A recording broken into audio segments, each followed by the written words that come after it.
আসসালামু আলাইকুম ওয়া রাহমাতুল্লাহ। ওয়া আলাইকুম আসসালাম। নুরানি পদ্ধতিতে জবর জের কিভাবে শিক্ষা দেওয়া হয় সেই বিষয়ে আজকে আমরা দেখব ইনশাআল্লাহ। এটাকে আরবিতে বলা হয় তবকা। এরকম তবকা আছে ৭টা। কয়টা? ৭টা।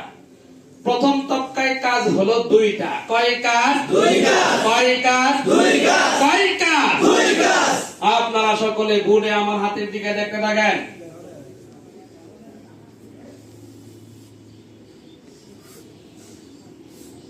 আপনাদের সিলেটে এইভাবে লেখেন।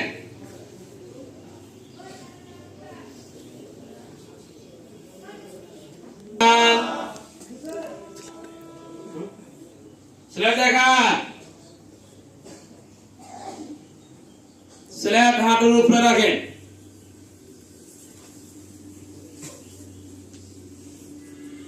সকলে ঘুরে দেখতে থাকেন। আপনাদের সিলেটে এইভাবে হাত রাখেন।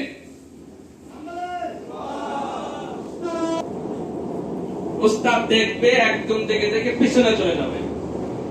উপরে টান নাম জবর, উপরে টান নাম জবর, উপরে টান নাম জবর, উপরে টান নাম জবর, উপরে টান নাম জবর, উপরে টান নাম জবর। এইভাবে ১০০ বার সকলে বলে দেখতে থাকেন। আপনাদের সিলেটে এইভাবে হাত রাখেন। উস্তাদ আবার দেখবে ছাত্ররা হাত রাখছে কিনা। নিচের টান নাম জের, নিচের টান নাম জের, নিচের টান নাম জের, নিচের টান নাম জের, নিচের টান নাম জের, নিচের টান নাম জের। এইভাবে ১০০ বার। ১ নম্বর কাজ। দ্বিতীয় কাজ, দ্বিতীয় কাজ সকলে ঘুরে দেখতে থাকেন। আমি এখন হাত রাখবো, আপনারা পুরা নাম বলবেন। সকলে ঘুরে দেখতে থাকেন। বলেন।